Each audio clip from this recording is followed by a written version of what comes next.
Hey, everybody, welcome to Near Disney. It is this summer special show where we're going to tell you what's going on for summer, as well as keep you up to date on how you should be approaching a pool, and also giving you the latest scoop on maybe Orlando's chance at getting a Major League Baseball team. You're right here at Near Disney.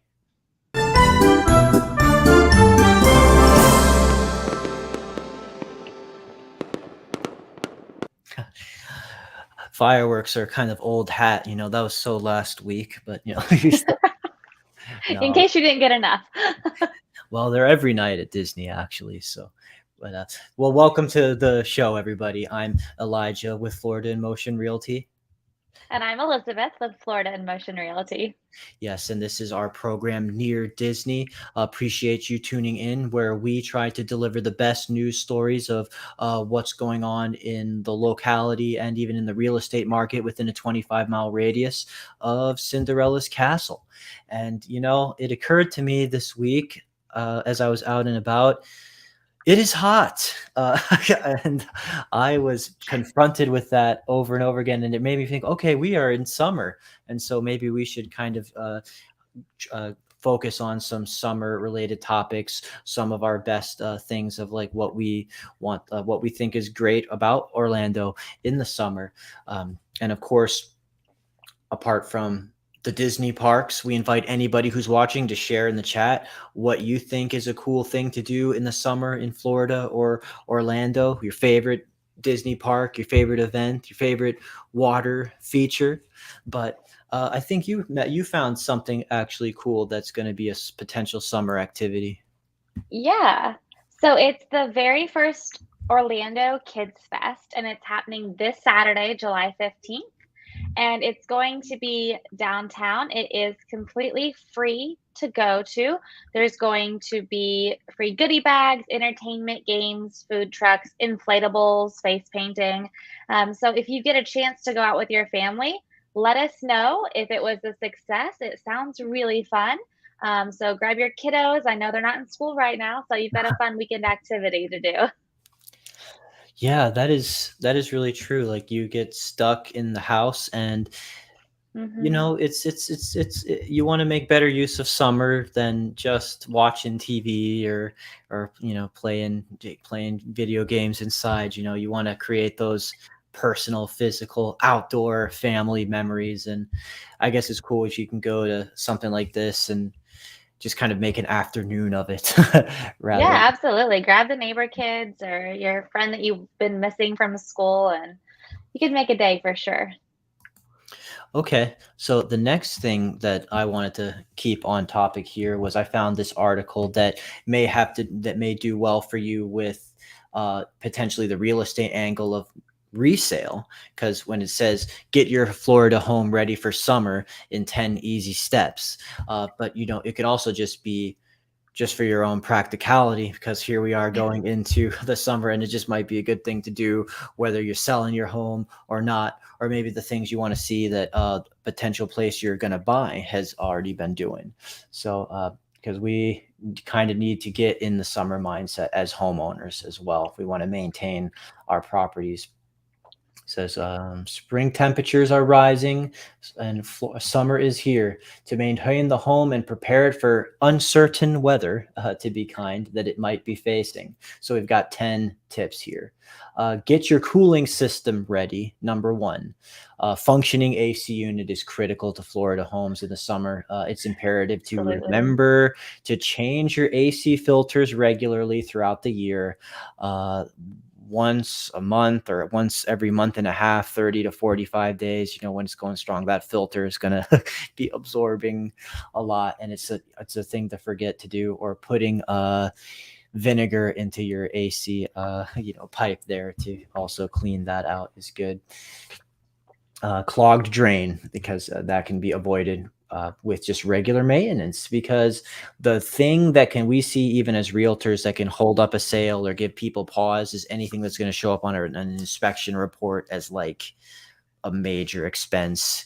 Broken or malfunctioning AC units that need to be serviced or repaired can just be such detriments to a contract going smoothly. So, and it can all be avoided if you just do those maintenance steps or have it checked, have it tuned.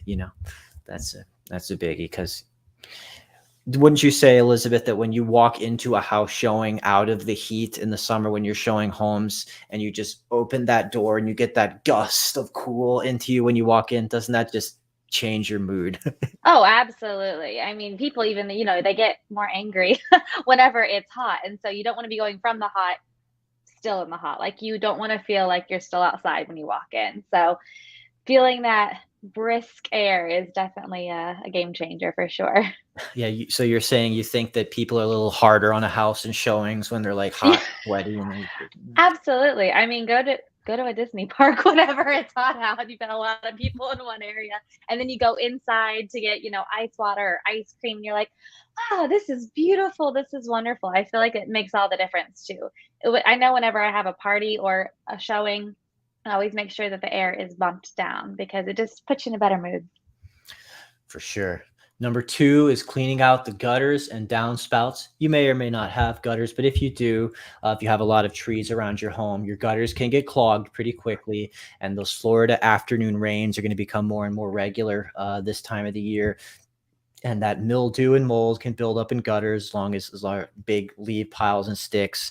And then it's just not going to be optimal, because if stuff's clogged, water can just start spilling over. It wants to escape into places where maybe it normally wouldn't be channeled into, and all of a sudden maybe you're more likely to be dealing with leaks, which are no fun. It says to consider getting the roof inspected. uh, Hurricane season typically occurs June 1st to September 30th, and it's not like it's necessarily guaranteed to happen every year, would you say, Elizabeth? No, definitely not. I've lived in Florida for about a decade now, and there's only been 2 or 3 times where there was actually a hurricane hitting me. Yeah, I mean, that's when we get people from out of state, like hurricanes and mosquitoes and all these Yeah. scary alligators, all these scary things. You're gonna have a giant hurricane full of mosquitoes and alligators coming at you like a sharknado, like, Yeah, but it cannot necessarily be as harsh and as frequent as you might think. We are. just a leaf falling sometimes, honestly.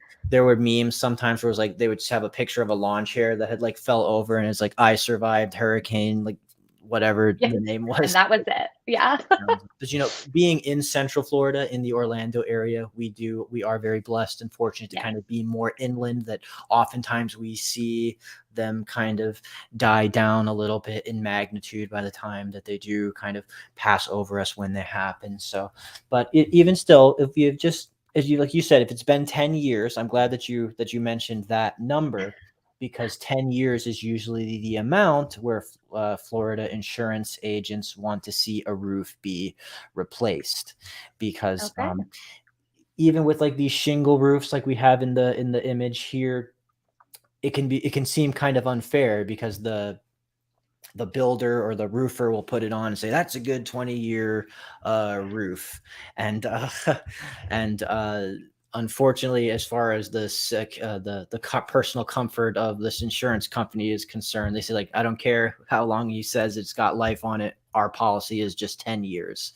So when you go into the negotiation with us, one of the first things we do to check in on you is say, we walk in the door, we shake hands with the agent, and we say, hey, how old's the roof? Like, because we want to take care of Absolutely. that for insurance with you, and that can usually end up being one of the big negotiating points with us when it comes to seller credit. But the good news about that is that you'll find is that it's not just going to be you who's going to have that problem. It's not going to be just you who has that issue. Everybody who sees it, everyone who's potentially interested in the home is going to want to get insurance on it. It's a big investment to buy like a $500,000 $1 million property. So hopefully Absolutely. we would get to work trying to negotiate with that for you. So that's important.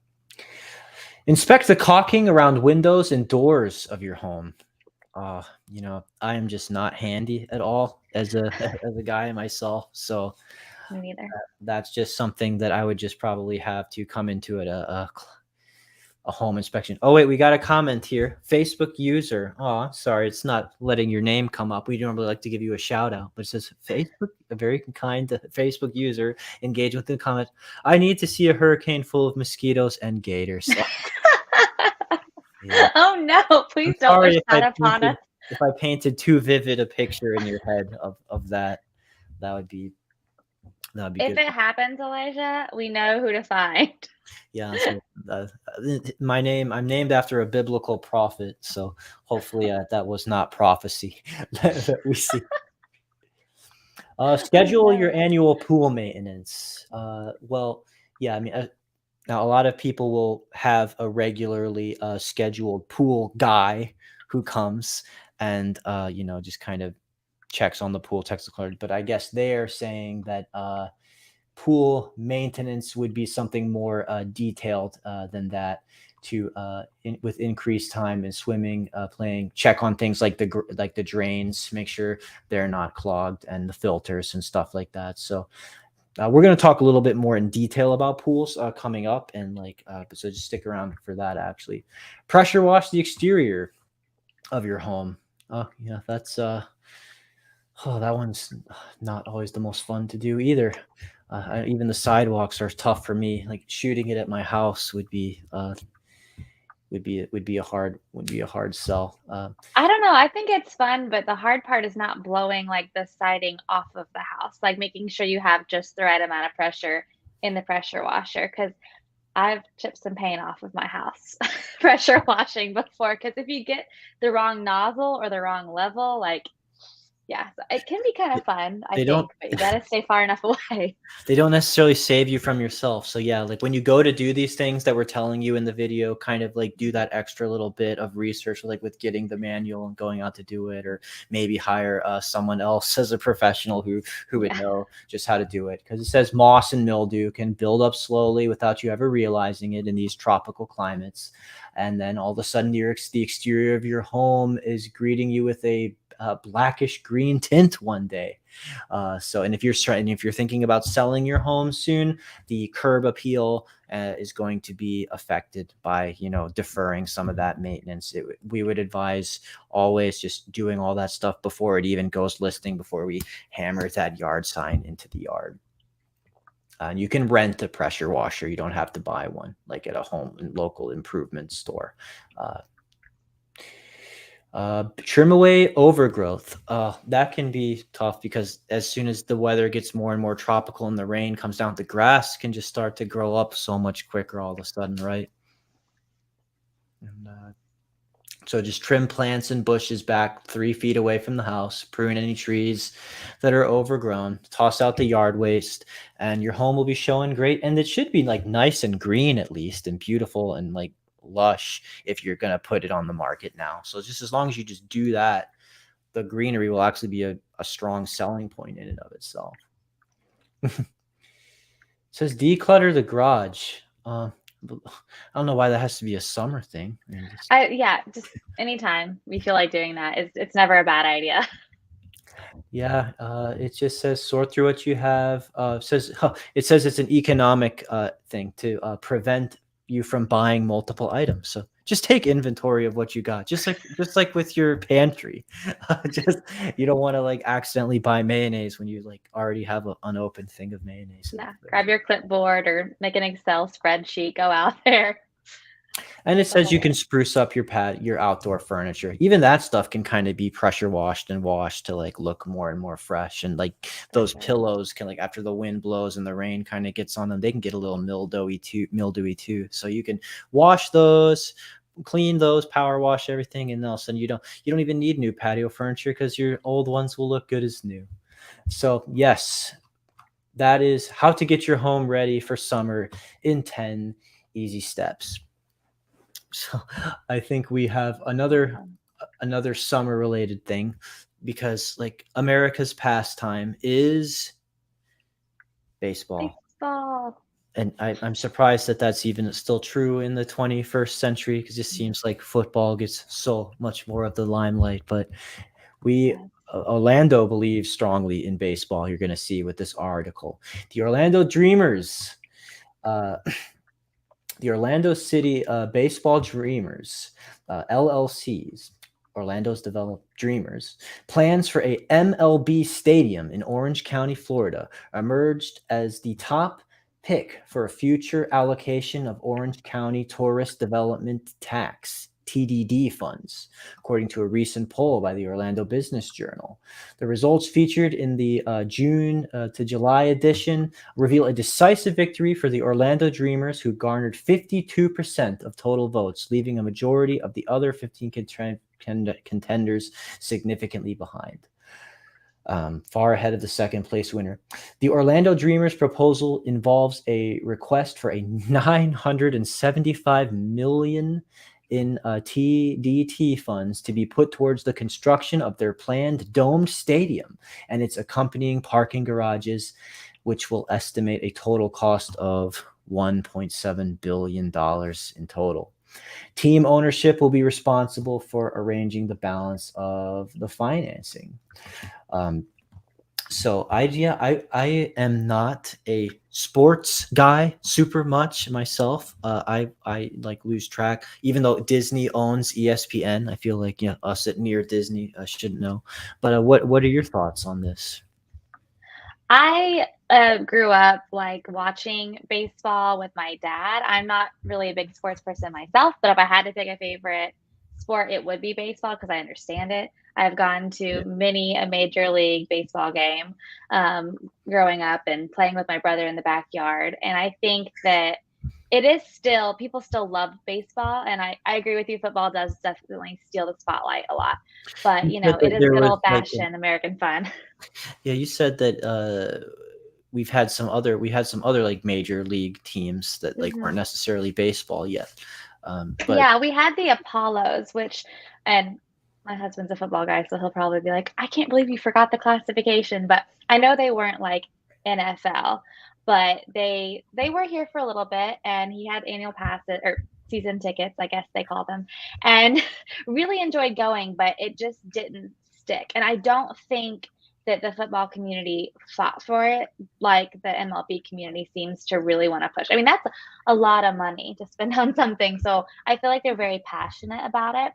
And I love the name, the Dreamers. I mean, a dream is a wish your heart makes. You're near Disney. I think that's just perfect. we do name things very well, like appropriately. We got the Orlando Magic. Yep. We look at these baseball Dreamers. It says the Orlando Dreamers are confident that securing approval for the partial stadium funding will lead to Orlando acquiring an MLB franchise, and its application is also unique relative to other applicants in that there is a guarantee that Orange County gets the promised outcome of a team if the TDT funds are spent on a stadium. So it's a Yeah, that's big promise. Like they've got a lot of confidence. So that's wonderful. so yeah, just more attractions, more things making our area interesting and giving us more things to unite around. Beyond just the Disney parks. It always makes me happy to just see Orlando become Yeah, bigger. you can't be bored here. That's for sure. There's always something to do. I know, yeah, you're right. The problem lies with you, and if that's the case. So, hold on a second here. We said we were going to follow up on pool data because when we started here, being out in the heat, if you don't want to go to a baseball game, if you want to if you want to have fun at home, we see a lot of people. They get their house, or they look at the house that they bought, and they look out into their yard, and it's a lot of green grass, and it's in the heat, and they say, "Man, there a pool could go right there," and a lot of people want to they ask us like, so when I go to buy this place, does it have room for a pool? And then they say, Mhm. what does a pool cost to put in roughly, when they're factoring in their home purchasing choice? Because and when they're coming up with their sales price, they're also kind of thinking along the times of future money they want to put into it, maybe a pool. So this Oakwell's Aquatics article is going to give kind of a ballpark on some of the costs that go into not, I mean, the pool and other items related, so that you can sort of get an idea of just exactly the size of this undertaking. And maybe it's a tidal wave that's too big for you to surf on. But we're just gonna, yeah, kind of give the average cost for residential pools. A home improves your home significantly. Building the swimming pool may cost quite a bit. It's challenging to give you an average pool cost without, visiting your home and considering all the features that you want. And but we will just try to give you a few overviews. So there's types of pool. Your in-ground pool is kind of the main one that you see. Like, you go in, it's they dig it out up into the ground, pave, all of that in there.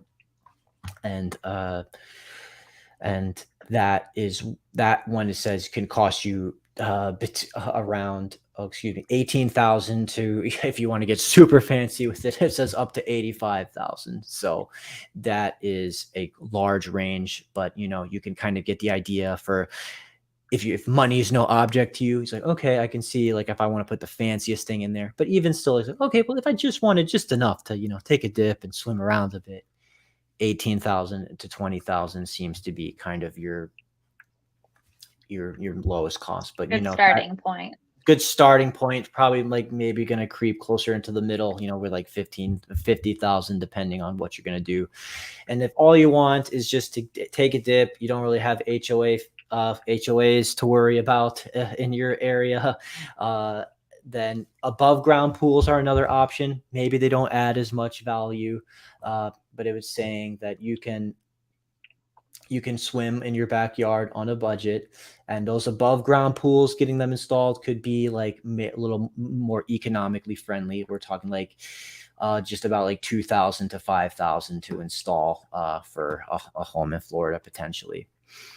Then there are lap pools, which I guess the point of them is kind of for more recreation. You're doing them to get your exercise. You want them good and long so that you can not just laze and soak, but like go all the way there, go all the way back. Um, A lot of motivation in that pool. yeah, you have to kind of have like more of a larger home with a bigger lawn, and kind of maybe even more of an estate property for that. But Mhm. lap pool and slash endless pool, they can be sometimes called, says between 20,000 and 70,000 to install. But however, I wanted to pull up this other thing that you're going to be able perhaps recognize. Um, this thing here, it's called a Yeah, swim spa. And if you want to enjoy sort of the function of what lap pools are supposed to deliver, but you don't necessarily have a gigantic yard to stretch all the way that long, then would you say that this is kind of a cool potential alternative? absolutely. It is a really good compromise because you get the best of both worlds because you don't have to have the estate to be able to put that lap pool in, but you can actually swim laps. So there's a feature, like a button that you press, and it will push current or the jets just go really hard and you swim against it. So you can do your laps while staying in one small space. But if you are tired after that, you can just turn it off and relax like it's a hot tub. It's kind of like a pool's answer to a treadmill. It's like, so you're not installing a gigantic running track with the square footage that you have, but you're putting this treadmill thing. So it's creating a current for you to constantly be exerting effort to swim against here. And the That's a great analogy. the cost of that, it's saying these can be, well, maybe just between like 7 to 20,000 themselves. But still, they're beautifully done, professionally done. They're like, it could be like 12 to 14 or feet long or something. So still, people can kind of hang out in them like a hot tub, but then they can also be like sort of for laps. They're multifunctional things, very sophisticated technology. Getting another comment in the chat here from Jose. Thank you for watching. He says, would you say solar panels increase the value of a home? Well, I think they certainly can.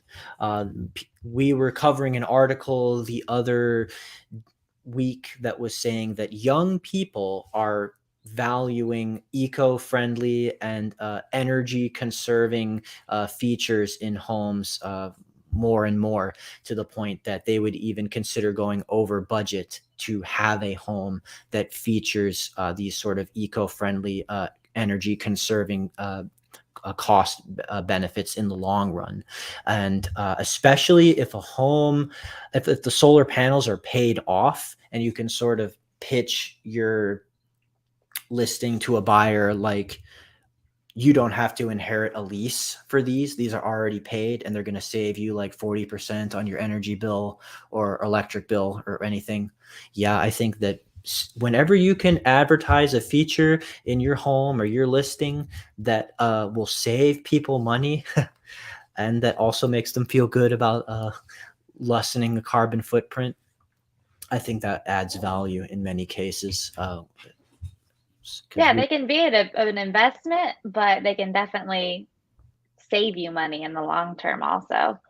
and on the other hand, it is another thing that you have to maintain. So when you do your research, if like, do everything that goes into like, prepare, expect the best, prepare for the worst, when you're factoring in your budget. So it's just like, well, am I going to be able to accommodate worst case scenario, or like, the maintenance of these, that could be another factor as well. But yeah, they are in many instances considered the future. We went out to like another community out by Lake Nona, Sunbridge, and the homes were being built either with solar panels on them, or they were built with electric. They were built to be wired for solar panels. They were building electric chargers into the garages, whether you had an electric car or not, just to highly encourage and incentivize you to get one, maybe, and also building the homes already wired for solar.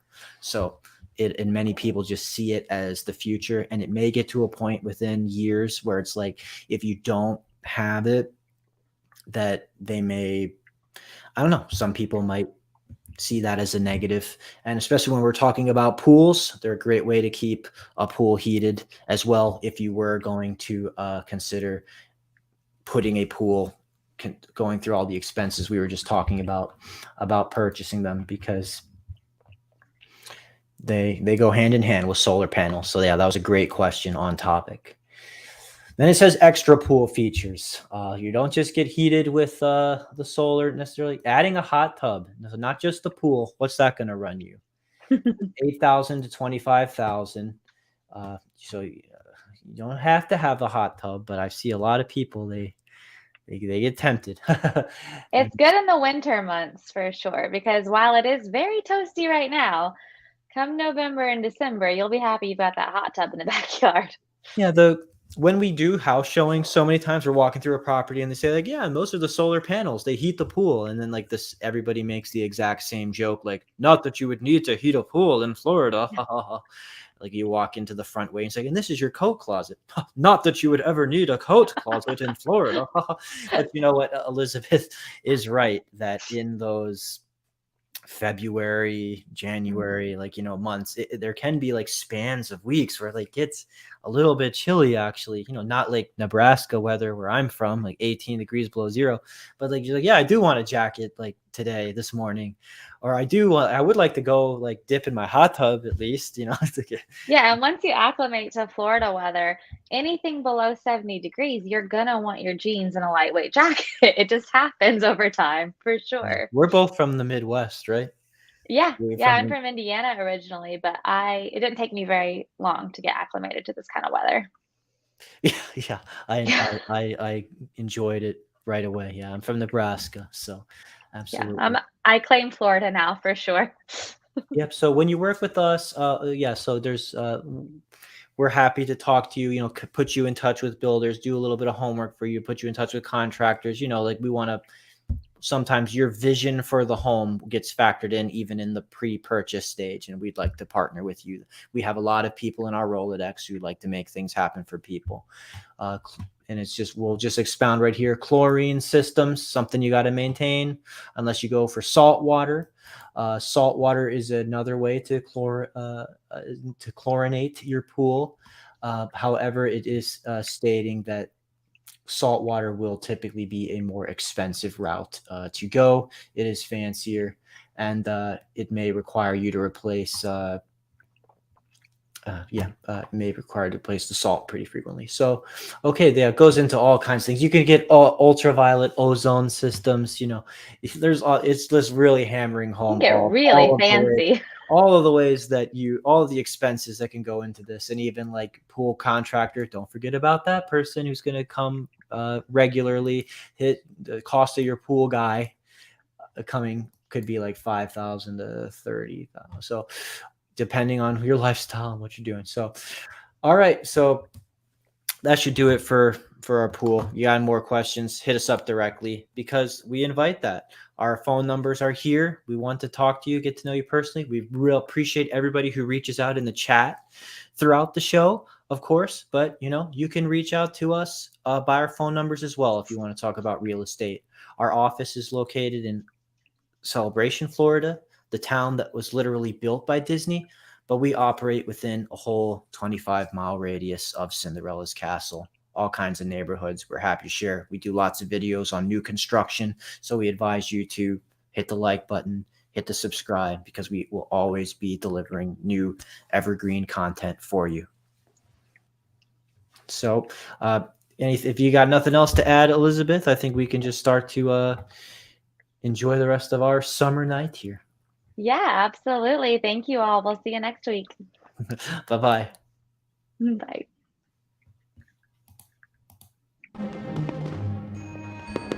Make sure that you subscribe and like so that we can continue to give you up-to-date information on all things that are going around the 25-mile radius of Cinderella's castle, because this is truly a magical place to live.